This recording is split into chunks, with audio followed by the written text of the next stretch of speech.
നമസ്കാരം. നൗഷാദിന്റെ ദൈവമേ നീ ആരുടെ തോന്നലാണ് എന്ന ഈ പുസ്തകം വായിച്ചപ്പോൾ രസകരമായൊരു സംഭവം മനസ്സിലേക്ക് കയറി. പള്ളിയിൽ എല്ലാവരും കണ്ണടച്ചു നിന്നുകൊണ്ട് പ്രാർത്ഥിക്കുകയായിരുന്നു. പൂർണ്ണ നിശബ്ദതയാണ്. പെട്ടെന്ന് ആ കൂട്ടത്തിൽ നിന്ന് ഒരു വിസിലടി. എല്ലാവരും അങ്ങോട്ട് നോക്കി. ഒരു കുട്ടിയാണ് വിസിലടിച്ചത്. പുരോഹിതൻ അവൻ്റെ അടുത്തേക്ക് നടന്നു വന്ന് ചോദിച്ചു, നീ എന്താ കാണിച്ചെന്ന് ചോദിച്ചു. ആ കുഞ്ഞ് പറഞ്ഞു, കുറേ ദിവസമായിട്ട് ഞാൻ ദൈവത്തോട് പ്രാർത്ഥിക്കുകയായിരുന്നു, ഇങ്ങനെ വിരൽ വെച്ച് വിസിലടിക്കുന്ന സമയത്ത് എനിക്കും ശബ്ദം പുറത്തേക്ക് വരണേ എന്ന്. കാരണം എൻ്റെ കൂട്ടുകാർക്കെല്ലാം അങ്ങനെ പറ്റുന്നുണ്ട്, അവരെന്നെ വല്ലാതെ കളിയാക്കും, എനിക്കതിന് കഴിവില്ല എന്നും പറഞ്ഞുകൊണ്ട്. അതുകൊണ്ട് ഞാൻ എന്നും പ്രാർത്ഥിക്കും എനിക്കും അത് പറ്റണം എന്ന്. പ്രാർത്ഥിച്ചുകൊണ്ട് ഞാൻ എന്നും ട്രൈ ചെയ്ത് നോക്കുകയും ചെയ്യും. ഇന്നാണ് ദൈവം എൻ്റെ പ്രാർത്ഥന കേട്ടത്. പുസ്തകത്തിൽ വിവരണം എത്രയേ ഉള്ളൂ, പക്ഷേ ഇതിനകത്തൊരു വലിയ പാഠമുണ്ട്.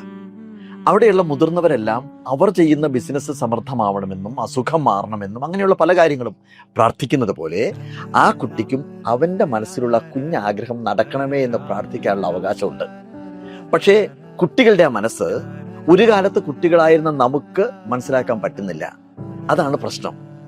അവർക്ക് ഒരിക്കലും നമ്മളെപ്പോലെ ചിന്തിച്ച് മുതിർന്നവരെ പോലെ ചിന്തിച്ച് പ്രവർത്തിക്കാൻ കഴിയില്ല. അവരുടെ മനസ്സിനെ മനസ്സിലാക്കി അവരോടൊപ്പം ഇരിക്കുന്ന സമയത്ത് കുട്ടികളായിട്ട് മാറാൻ നമ്മളൊന്ന് മനസ്സ് വെച്ച് കഴിഞ്ഞാൽ നമുക്ക് വീട്ടിലെ അന്തരീക്ഷം മുഴുവൻ മാറ്റിയെടുക്കാൻ സാധിക്കും.